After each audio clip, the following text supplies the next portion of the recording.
kabayan, ngayong araw ay kami ay naimbitahan ng aming pinsan papunta sa kanilang tirahan kasama ang aming mga konsehal, si Konsehala 1 at si Konsehala 2. Si Konsehala 3 na nahuhuli pa.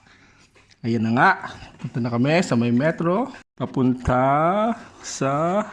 Saan nga ang punta namin? Nalimutan ko. Sige, pasok. Ayun, hanap ng upo. Hop, nawala na si Konsehala 3. Yun, doon daw. Ay, ayaw namin dyan. Labayas. Ayan. Kanya-kanyang upo. Kagilas na rin aking asawa. At aking anak. Konsehala 3, nasa na yung amatin, ha? Abay, wala, Ayun, nag-load na nga hot. Baka hindi makauwi mamaya pag-uwi. Abay, takbuhan maigi ang mga konsehala. Ayun.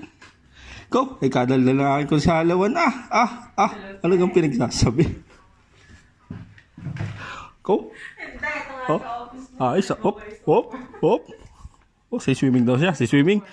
At tara na nga, kami ay nandito na sa aming metro. Malapit na kami sa aming pupuntahan. Sa cluster Y daw. Aba. Malayo-layo din.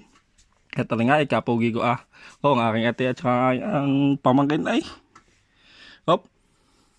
Ayun, hindi kami naglalakad. Ano kang pagkakainit ay tulog si Konsehala 3. Sige, lakad. Habang mainit. Nasa class 30 pala nasa hanggang Y. Diretso. Pagkakainit. Sige, lakad.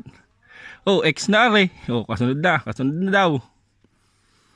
Nagang bilis na rin aking bayaw at na rin kapatid. Nakarating na nga ting swimming na Ay, gilas na gilas ang aking anak. Abay, may pagsayaw pa Aba. Aray, mamay gagaya ang aking asawa. Ayun, nahili. Pangarap ko magawin dolphin. Minsan yun ang pangarap ko Kinakabayo Yun. Siya, babay na. Kami tatagan muna ni Bayaw.